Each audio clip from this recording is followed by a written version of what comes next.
Hey there, folks. Welcome to yesterday's news for September 25th, 2018. I am not going to talk about Trump's speech at the UN because I don't particularly care. I have never held the opinion of the UN General Assembly in high regard. That's not exactly an organization with an excellent record of being on the right side of history. So I would actually take it as a compliment that the UN people didn't like Trump's speech.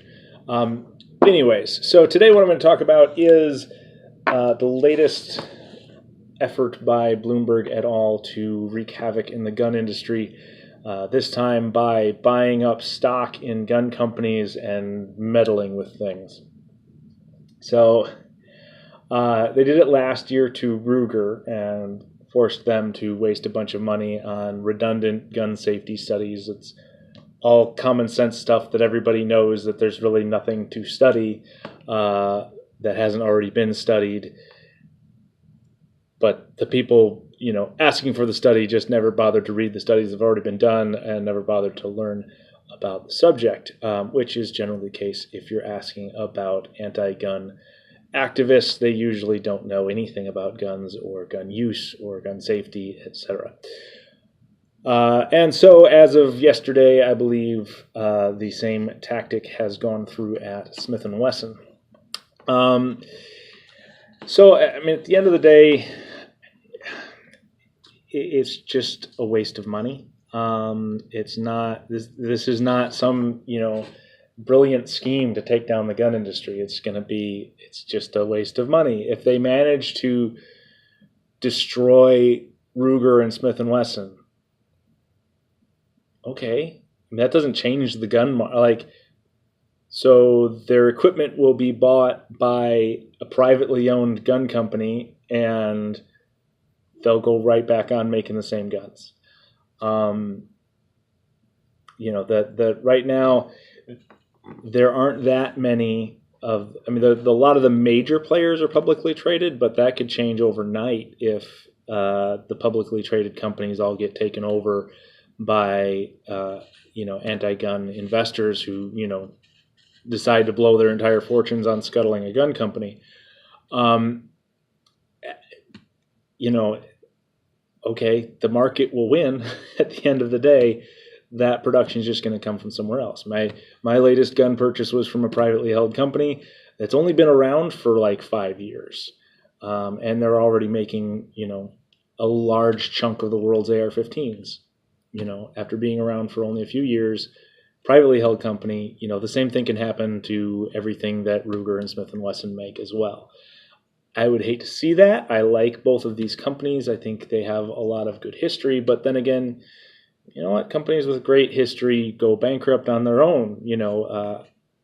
The Colt and Remington have been kind of barely limping along, and they did that to themselves. They didn't have to have outside activist investors come in and try to screw with them. They screwed themselves up, and and while it's sad that Remington is no longer making viable guns and Colt is in all sorts of financial trouble, it's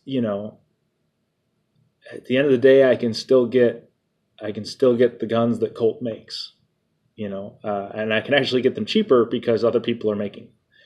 And same with Remington. Remington doesn't make a whole lot of things that I really wanted, and they did at one point. They were at one point a leader in the industry, but they're not anymore. So if they go away, it's not the end of the world. It's not the end of the market. One of the things that seems to be consistent, one of the things that's consistent on the radical left, or the party, if you will, is general ignorance of economics. And they kind of see this like they think the economy is this static thing that they can just pull levers and move things, and that it's not going to completely reshape itself overnight. Because it does. It's an evolved system. It is a highly dynamic, adaptive system.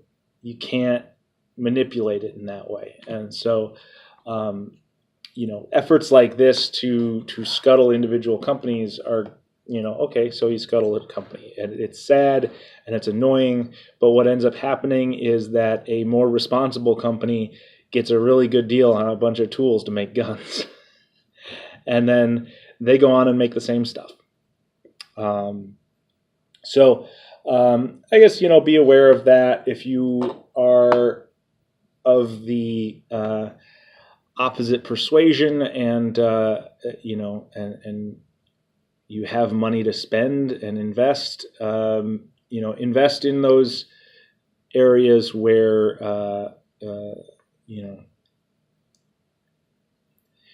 maybe let's do some counter activism.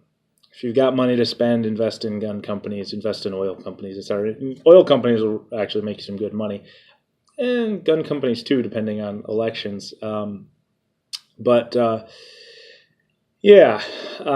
don't think it's going to change anything. It's not actually going to work, but it is annoying and it wastes money. So if we can, on our side, put our money in that fight in the right direction, then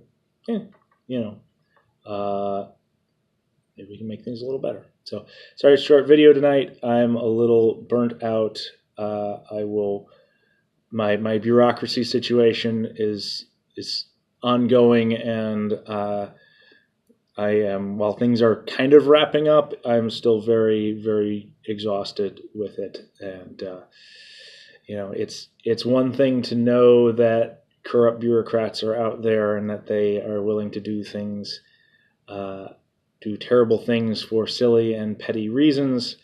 It's another thing to know their name and to know that they know yours. So while the specific situation is pretty much wrapped up, they're still out there, and it's still very uncomfortable. So I'll let you know when things are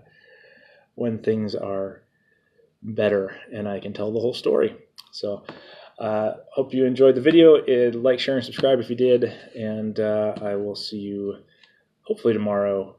I'm not going to make any promises this time because I've been a little scattered. So probably tomorrow, but I'll see you next time.